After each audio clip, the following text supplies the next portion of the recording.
Vamos a comenzar con el análisis de lo que es la estructura del Poder Judicial y cómo funcionan los procesos judiciales, para luego hacer un análisis de cómo se resuelve un caso judicial en particular y enfocarnos por último en el amparo para caracterizarlo y ver para qué nos sirve efectivamente la acción de amparo. En primer lugar, tenemos que saber que el Poder Judicial es una institución que es mucho más antigua que el Poder Ejecutivo y el Poder Legislativo. La justicia existió desde que existe la organización política de toda sociedad. Ahora bien, se caracterizó a lo largo de toda su historia por decir el derecho de manera técnica, esto es, ir cada vez especializándose más el lenguaje jurídico, de manera tal que se ha vuelto un lenguaje que no es accesible para todo el mundo, aun cuando sigue utilizando términos en el lenguaje natural, utiliza términos que tienen un contenido y una conceptualización jurídica específica. Eso es lo que ha hecho que los procesos judiciales no sean accesibles para cualquier persona, sino que las personas deban concurrir o acudir a los abogados para el funcionamiento dentro de lo que es un proceso judicial. También así, debido a esta antigüedad que tiene el Poder Judicial, también se fue anquilosando, por así decirlo, la estructura con la cual se organiza. Entonces tenemos, por un lado, un discurso jurídico, técnico, específico, por otro lado, estructuras de organización muy antiguas, y estas dos variables son las que han hecho que el Poder Judicial, con el correr del tiempo, haya perdido su conexión directa con la gente, así como también su capacidad de respuesta frente a la cantidad de litigios que son llevados a resolver por el Poder Judicial. Entonces, tenemos que esta incapacidad de respuesta por parte del Poder Judicial genera lo que genera la crítica en general hacia los jueces y hacia la justicia, en el sentido de que es muy lenta. Tenemos, surgiendo también de estas dos variables, lo que se denominan procesos judiciales o procesos jurisdiccionales. Se llaman jurisdiccionales, ¿por qué? Porque el juris dictio es el origen de la palabra literalmente, lo que significa decir el derecho. Es decir, que los jueces son los que dicen el derecho finalmente cuando se aplica a una situación concreta. El derecho procesal, que también tiene una antigüedad y una historia que lo fundamenta y lo justifica actualmente, también es un derecho que es instrumental, pero que es de carácter conservador en general, lo cual hace que los procesos sean más largos y que haya muchas estrategias que los abogados pueden desplegar dentro de un proceso y hace que los procesos sean más largos. Por supuesto, en cualquier proceso judicial hay una parte que quiere que vaya rápido el proceso y hay otra parte que quiere que vaya lento. ¿Por qué? Porque le sirve ganar tiempo. De modo que siempre está este conflicto entre la rapidez o la lentitud, y eso se trasluce en cualquier procedimiento judicial, hasta en los amparos, que como vamos a ver se supone que debieran ser resueltos en días o máximo en algunos meses. Bueno, la estructura judicial tenemos que ver, vamos a pasar al segundo tema. La estructura judicial se caracteriza por existir. Por un lado están las partes, o sea, quien demanda y quien contesta la demanda frente a un juez. Entonces, aquí tenemos que distinguir lo que son quienes proponen las cuestiones y quien resuelve es el juez. Aun cuando se llame Poder Judicial a toda esta estructura, las funciones están bien diferenciadas. En el proceso civil tenemos una parte que demanda a otra parte particular, esta otra contesta la demanda y el juez resuelve. En el fuero penal tenemos un defensor, un fiscal que acusa y un defensor que defiende al imputado y un juez que resuelve. Entonces, la estructura si bien con los años, antes el fuero penal funcionaba con una estructura en la que el mismo juez era el que investigaba, ahora la implementación de sistemas acusatorios en toda Latinoamérica hace que se separe bien también en el fuero penal la función de acusar de la función de defender. Y siempre se busca que el juez sea imparcial, es decir, que lo único que haga sea decidir la cuestión que las partes le proponen para resolver. Tenemos que distinguir bien lo que es el fuero penal de lo que son los demás fueros. ¿Por qué? El fuero penal tiene una intención estatal de perseguir los delitos, de manera que los fiscales deben sostener acusaciones contra las personas en caso de denuncias, por más que las víctimas de esas personas no hagan la denuncia o no quieran que se persiga. ¿Por qué? Porque hay un interés estatal en perseguir el delito. Esto es lo que hace la gran diferencia entre lo que es un proceso penal de lo que son los procesos civiles y comerciales, los laborales, los procesos de familia y los procesos contenciosos administrativos.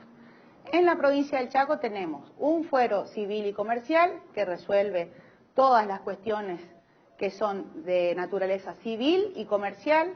Tenemos un fuero de familia que resuelve todas las cuestiones en materia de familia y de menores.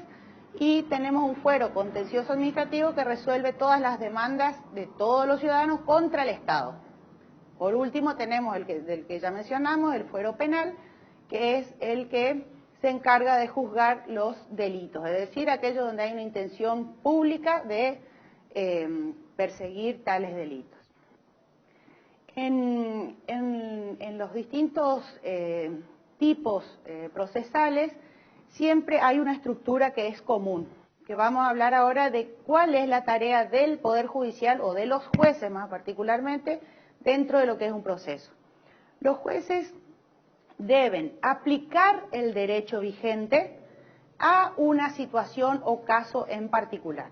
Es decir, que el derecho, ¿quién lo hace? Lo hace la clase política a través del Poder Legislativo y del Poder Ejecutivo.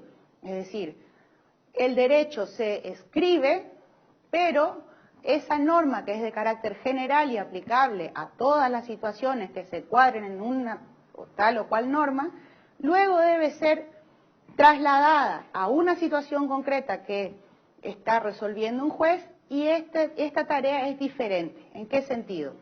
Una cosa es formular una norma de carácter general y otra cosa es ver si la situación de hecho que se está llevando al Poder Judicial encuadra en tal o cual norma o dentro de todo el sistema normativo, cómo se hace para ir conjugando las distintas normas para aplicarlas a un caso concreto. Primer principio es que siempre una norma superior está por encima de las normas inferiores. Entonces,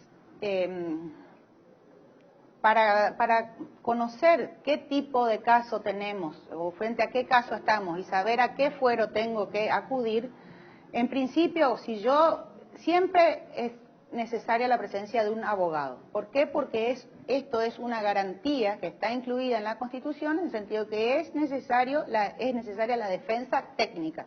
¿A qué se le dice técnico? Al título de abogado. Yo puedo ir a un abogado privado o un abogado del Estado. ¿No es cierto? Los abogados del Estado que defienden en forma gratuita son las defensorías oficiales. Ahora, hay defensorías civiles y defensorías penales. El Poder Judicial, decíamos, tiene una estructura que son jueces, defensores, fiscales. Ahora bien, esta estructura se separa por temáticas. Estas diferentes temáticas de los casos se denominan fueros. Es decir, que de acuerdo a la problemática que tengo, voy a ingresar a un fuero o a otro dentro del Poder Judicial. En general, se estructura dentro de lo que es el Poder Judicial del Chaco, tenemos el fuero contencioso administrativo, que es aquel que existe para las demandas contra el Estado. En el caso concreto, por ejemplo, cualquier acto de una autoridad pública, de un subsecretario de tal cosa, de un ministro de tal otra, de un director Siempre que sea una autoridad pública, hay un acto administrativo, se denomina, y en consecuencia todos los reclamos contra los actos administrativos van a ingresar al fuero contencioso administrativo luego de que se cumplan algunos reclamos en sede administrativa, es decir, primero en sede del Poder Ejecutivo, luego pasa al Poder Judicial. Luego tenemos lo que es el fuero de familia, donde se puede distinguir el fuero de familia civil y penal, pero dentro de lo civil vamos a concurrir al fuero de familia cuando tengamos un caso de filiación, por ejemplo, o los casos de divorcios, o los casos de alimentos, etcétera, ¿no es cierto? Después vamos a concurrir al fuero laboral cuando se trate de conflictos que se plantean en las relaciones de trabajo, es decir, del empleado contra el empleador en sus diferentes formas.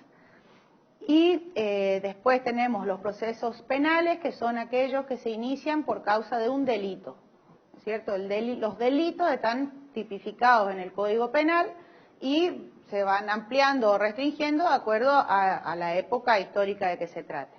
Por último, tenemos el fuero civil y comercial, donde se demandan todas las demás cuestiones que no entren en estos fueros y donde se plantean en general, los casos más comunes son los de daños y perjuicios por cualquier situación, y las cuestiones de propiedad también se ventilan en sede civil.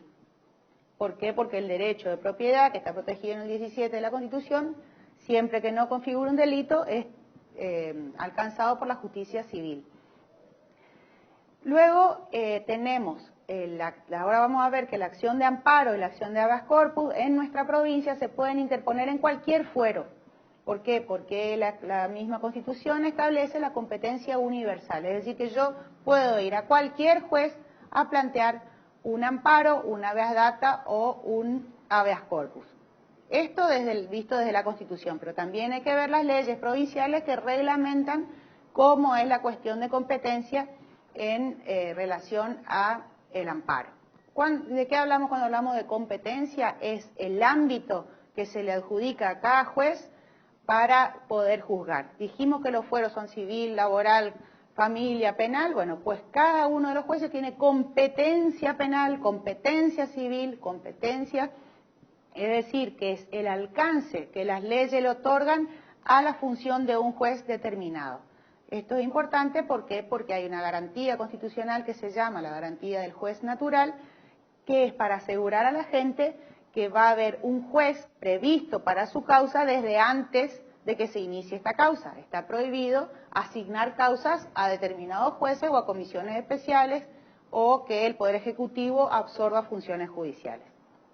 Bien, entonces vamos a pasar ahora a ver en general cómo se resuelve dentro de lo que es un proceso judicial un caso concreto. Siempre los jueces tienen que resolver, aplicar el derecho que es, como dijimos, de carácter general, tiene que aplicarlo a la situación que se le plantea en un caso judicial. ¿Cuándo hay caso judicial? Cuando ingresó al sistema judicial a través de una demanda en todos los fueros que no son penales o a través de una denuncia en los casos penales.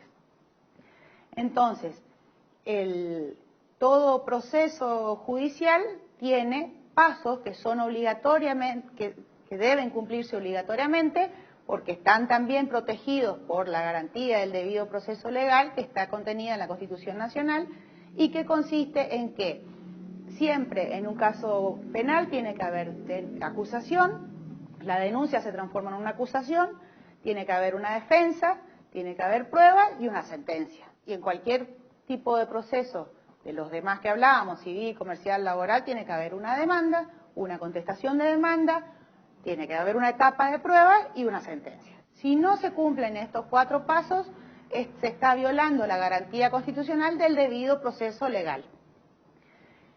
Entonces, el plantear un caso judicial supone analizar la situación de hecho que se está sufriendo y encontrar cuál es la normativa que mejor protege esa situación.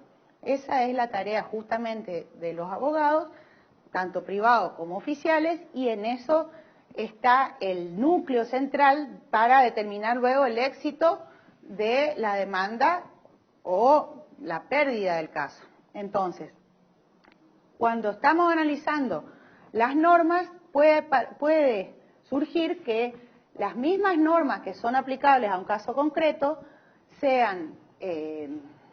no sean constitucionales, es decir, tengan un estado legal, hayan sido formalmente bien sancionadas, etcétera, pero vulneran la Constitución Nacional de algún modo. En cualquier caso, en los que las normas que están por debajo de la jerarquía de la Constitución pueden ser declaradas inconstitucionales por los jueces, a pedido de las partes, obviamente a pedido de los abogados. Acá, dicho esto, vamos a entrar entonces de lleno a lo que es la acción de amparo. En primer lugar, ya desde 1994 no hablamos más de recurso de amparo, sino que hablamos de acción de amparo. ¿Por qué? Porque en el 1994 se reformó la Constitución Nacional, se incorporó los nuevos derechos y garantías, todo un capítulo, y el artículo 43 de la Constitución establece la acción de amparo. Esto significa que la acción de amparo nace en la Argentina por creación de la Corte Suprema de Justicia de la Nación, existe hace muchísimos años, pero recién a partir de 1994 está expresamente contenida en la Constitución, como dijimos, en el artículo 43. Habíamos hablado al comienzo de que el Poder Judicial es un poder que trabaja con estructuras organizacionales muy antiguas, que trabaja con un tecnicismo que se mantiene a lo largo del tiempo y que esto atenta contra la velocidad de las resoluciones. El amparo viene a tratar de morigerar esta lentitud de la justicia y tiende a proveer de una herramienta eficaz de tutela de los derechos, sobre todo de los grupos vulnerables, que también están enumerados en la Constitución Nacional. Entonces, la acción de amparo es una acción expedita y rápida, siempre que no exista otro medio judicial más idóneo. El primer requisito para que proceda un amparo es que no exista otro medio judicial más idóneo. En general, algunos autores dicen, atendiendo al estado de duración de los procesos, que pueden durar de 2 a 10 años, no va a haber otro medio judicial más idóneo. Sin embargo, hay que analizar bien por qué, porque si existe otro medio judicial, se debe recurrir a este otro medio y no al amparo, que se considera excepcional por esta característica y otras más que voy a señalar ahora. El amparo procede también contra todo acto u omisión de persona pública o privada, es decir, que se puede interponer contra las autoridades o contra una persona privada, es decir, una persona concreta o una ONG o cualquier persona jurídica, pero que tenga personería jurídica privada. Ahora, otro requisito muy importante es que este acto o omisión, ¿no?, lesione, restrinja, altere o amenace los derechos y garantías de la Constitución en forma actual o inminente. Es decir, que yo no puedo plantear un amparo que no tenga un perjuicio actual o que sea inminente que se va a producir ese perjuicio. ¿Por qué? Porque está pensada, como dijimos, para casos extremos, es decir, para casos en los que es urgente actuar porque si no se lesiona, se altera, se restringen derechos o garantías constitucionales.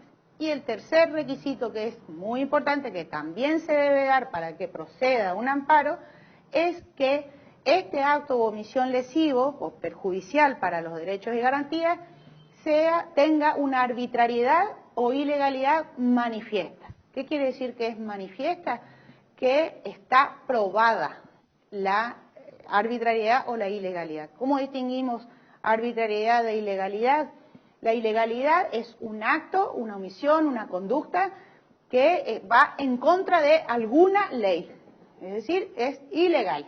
Ahora, decimos que es arbitraria cuando una misma conducta puede estar conforme a alguna ley, pero resulta que es irrazonable. Las decisiones de cualquier autoridad pública, con más razón que la de cualquier particular, debe ser razonable, es decir, no debe ser arbitraria.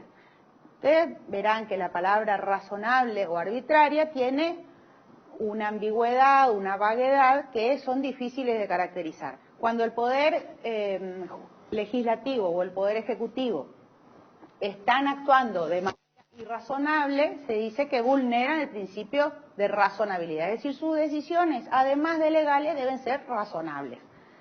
Y cuando hablamos del Poder Judicial, las decisiones del Poder Judicial deben ser legales y no arbitrarias. Existe toda una doctrina de la Corte Suprema donde dice qué casos de sentencias han sido arbitrarias, ¿para qué? Para que los próximos jueces, o ellos mismos, o los próximos que vengan, no incurran en ese catálogo de arbitrariedades.